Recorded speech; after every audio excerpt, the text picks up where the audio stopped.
எல்லாருக்கும் வணக்கம். ஒரு கேள்வி. வேகம் முக்கியமா இல்ல விடாமுயற்சி முக்கியமா? இதுக்கு பதில் சொல்ற ஒரு சூப்பரான சின்ன வயசுல நம்ம எல்லாரும் கேட்ட கதை தான் இன்னைக்கு நம்ம பார்க்க போறோம். ஆமா, அந்த மறக்கவே முடியாத ஆமைக்கும் முயலுக்கும் நடந்த அந்த பந்தய கதை தான். கதைக்குள்ள போறதுக்கு முன்னாடி ஒரு முக்கியமான கேள்வி நம்ம மனசுல வருது இல்லையா? அதாவது ஸ்பீடா இருக்கிறது மட்டுமே எப்பவுமே ஜெயிக்குமா, இல்ல பொறுமையும் விடாமுயற்சியும் அந்த வேகத்தையே தோற்கடிக்குமா? வாங்க இந்த கேள்விக்கான பதிலை இந்த கதையிலேயே தேடி பாப்போம். சரி, வாங்க கதையோட முதல் பகுதிக்கு போலாம். இங்கதான் எல்லாத்துக்கும் ஆரம்ப புள்ளி. நம்மளோட முக்கிய கதாபாத்திரங்களை சந்திச்சு எதுக்கு இந்த போட்டி உருவாச்சுன்னு முதல்ல பாத்திரலாம். ஒரு அழகான காடு.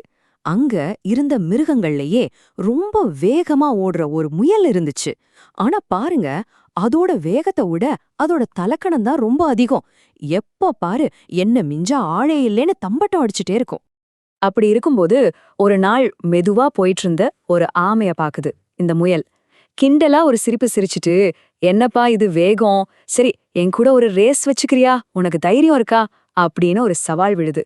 அதோட ஒவ்வொரு வார்த்தையிலயும் அப்படி ஒரு திமிர். இந்த சவால யார்கிட்ட விட்டதுன்னு தெரியுமா? எப்பவும் அமைதியா தன்னோட வேலையில ரொம்ப உறுதியா இருக்கிற அந்த ஆமைக்கிட்ட தான். முயலோட அந்த ஆர்ப்பாட்டத்துக்கும் வேகத்துக்கும் அப்படியே ஆப்போசிட் கேரக்டர் இந்த ஆமை. முயல் அப்படி கிண்டல் பண்ணதையும் பார்த்து ஆமா கொஞ்சம் கூட அசரல, ரொம்ப அமைதியா ஆனா அதே சமயம் ஒரு உறுதியான குரல்ல சொல்லுச்சு, வேகம் மட்டுமே ஜெயிக்காது, சரி நான் போட்டியில கலந்துக்கிறேன்.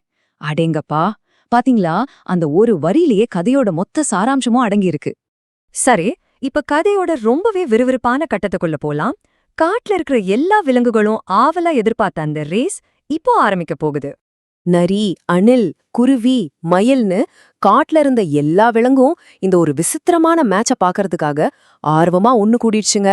ஒரே கைத்தட்டல், விசில் சத்தம், இந்த ஆரவாரத்துக்கு நடுவுல ரேஸ் ஸ்டார்ட் ஆச்சு.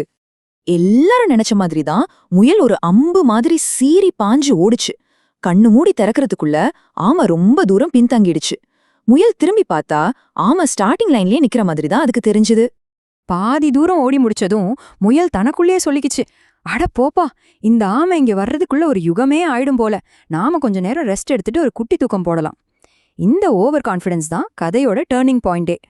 இங்கதான் நம்ம ரெண்டு போட்டியாளர்களோட அப்ரோச்ல இருக்கிற பெரிய வித்தியாசத்தை நம்ம பார்க்க போறோம். ஒரு பக்கம் ஸ்பீட், இன்னொரு பக்கம் ஸ்டெடி.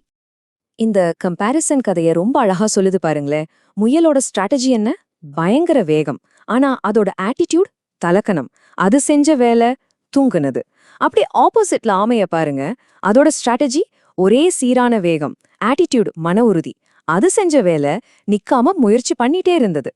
தன்னோட வேகத்து மேல இருந்த அந்த கண்மூடித்தனமான நம்பிக்கையில முயல் ஒரு மரத்துக்கடியில நிம்மதியா கொரட்டை விட்டு தூங்கிடுச்சு. இதுதான் அது பண்ணின மிகப்பெரிய தப்பு. ஆனா ஆமை அது ஒரு செகண்ட் கூட நிக்கல. ஒரு அடி, அதுக்கப்புறம் இன்னொரு அடி அப்படின்னு தொடர்ந்து அதே சீரான வேகத்துல முன்னாடி போய்கிட்டே இருந்துச்சு. தூங்கிட்டு இருந்த முயல அது மெதுவா தாண்டி போச்சு. இப்ப நாம போட்டியோட கிளைமேக்ஸ்க்கு வந்துட்டோம். யார் ஜெயிச்சா அந்த முடிவை தீர்மானிக்க போற தருணம் இதுதான். போட்டியோட அந்த திக் திக் நிமிடங்கள் இதோ. ஸ்டெப் 1, முயல் பதறியடிச்சிட்டு கண்ண முழிக்குது. ஸ்டெப் 2, ஃபினிஷிங் லைன் கிட்ட ஆமை போயிட்டு பார்த்து ஷாக் ஆகுது. ஸ்டெப் 3, தன்னோட முழு சக்தியையும் திரட்டி மூச்சு வாங்க ஓடுது. ஆனா ரொம்ப லேட். ஸ்டெப் 4, ஆமை ஜெயிக்க வேண்டிய கோட்டைய தாண்டிடுச்சு.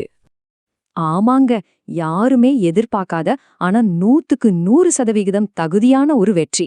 ஆமை ஜெயிச்சிடுச்சு. பொறுமையும் விடாமுயற்சியும் கர்வத்தையும் வேகத்தையும் ஜெயிச்சிடுச்சு.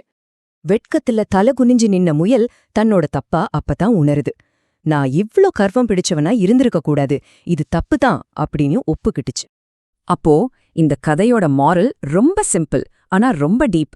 Slow and steady wins the race. அதாவது நிதானமும் தொடர்ச்சியான முயற்சியும் தான் உண்மையான வெற்றியை கொடுக்கும். நம்ம வேகம் கம்மியா இருக்கலாம், ஆனா நம்ம முயற்சி மட்டும் நிக்காம இருந்துச்சுன்னா வெற்றி நிச்சயம்.